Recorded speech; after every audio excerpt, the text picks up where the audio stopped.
Hey guys, and welcome to Gaming Resurrections, a show where we take our game systems to do mods, repairs, and put new equipment in to bring new life into them.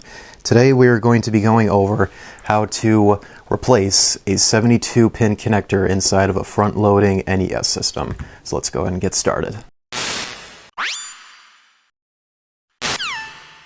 So our old friend, the Nintendo Entertainment System, plenty of memories that if you were a child that grew up in the mid to late 80s, this was definitely a system that you've had plenty of memories on, though unfortunately it is also one of the world's most unreliable game consoles, and it all stems from the 72-pin connector inside of the NES.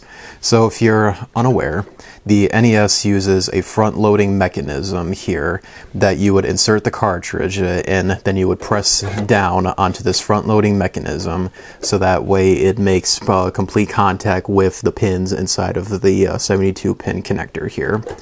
The issue with this, that Nintendo did not make this a reliable design at all, because the cartridge goes into at an angle here. That as a result, like the pins inside of here, that as the cartridge is bent down, the pins inside start to bend, and when they bend, the game is left in there for long periods of time. The pins don't return to their normal shape, and therefore that makes the system unreliable to properly read games. So yeah, it is an unfortunate circumstance of how like these were designed back then, but so it's the unfortunate circumstance that these days it's the number one thing that has just made front-loading NES systems just very unreliable, that it all stems from this connector here. So what do you do to fix it? You can like bend the pins back here in these connectors, though it is a really tedious job to do that. Honestly, in my opinion, the other methods are just far better to do that instead of wasting your time of dealing it, because it is legit pain to bend all these pins back to their normal shape. You can also, what some people do, like a boiling method, where they take like a pot of water and they just like boil the connector, and somehow that like gets some of the pins back to their normal shape. Personally, I wouldn't do that, truth be told, but it has worked for some people though, so that's one suggestion there. Or another thing is, obviously, just buy a new 72-pin connector and swap it out there. And that is what we'll go over in today's video to show you how you properly disassemble an NES and swap out the 72-pin connector. Now, one disclaimer though, to let you know that I know some of you may bring this up. Yes, you can install a blinking light win in the system here, which at the end of the day is like the number one solution to this, but unfortunately, as the time that I'm making this video, those are currently out of stock right now. That Arcade Works, the ones that make the blinking light win, they're just having a lot of issues just trying to like get for their supplier to like get the parts in so they can make up the blinking light win. So as a result, they've like find like different sources to like make up the blinking light win, so that way they can get more production in and start getting them in stock, so we can finally like start getting more of those. I would love to have one, and I will make a video in the future showing you how to install that whenever I do get one in, but for now, to compensate, we will just go over to just replacing a normal 72-pin connector in the system. So let's go ahead and get started on it. So to start out, you will of course need a new 72-pin connector, and the only tool that you will need is a regular Phillips head screwdriver. So to start out, you will just flip the console over, and you will see that there is a total of 6 screw holes here that we'll just have to take out each individual one here. Once you get all the screws out, just flip the console back over, and there you can just pull the top cover right off, just like that.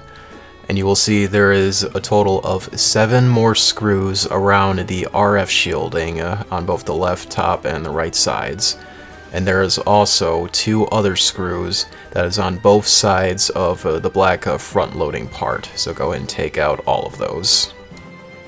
Once all those screws are out, you can go and just take the RF shielding off. You may need to tug it around on that right side to get it out properly, but set that off to the side. And you will see there is 2 more screws in the back of the front loading tray, so go and take those out as well. Once those two screws are out, you can start trying to remove the front loading tray here. And it can be a little bit difficult, as you can see here. It does take a little bit of tugging around the 72 pin connector, and you can lift up a little bit on the board on the left side to try and remove it, but just give it a little wiggle around and eventually you'll be able to get it out there.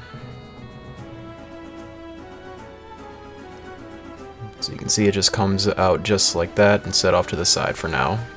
Before we take out the motherboard, there is two more screws that's right next to the both the RF and the composite ports in the top right corner.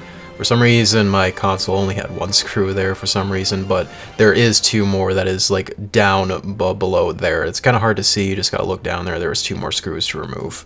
But once you remove that, you can just start lifting up on the motherboard, and there is another RF shield on the very bottom there, as you can see.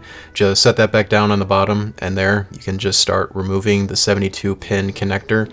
Does take a little bit of force to try and get it out, but just wiggle it back and forth like that and it will eventually come out. And there you can just take your brand new 72 pin connector, and to the side that goes in is the one that is the shortest, is the one that goes on the very bottom. The part that where the cartridges go in is the longer side that goes up on top.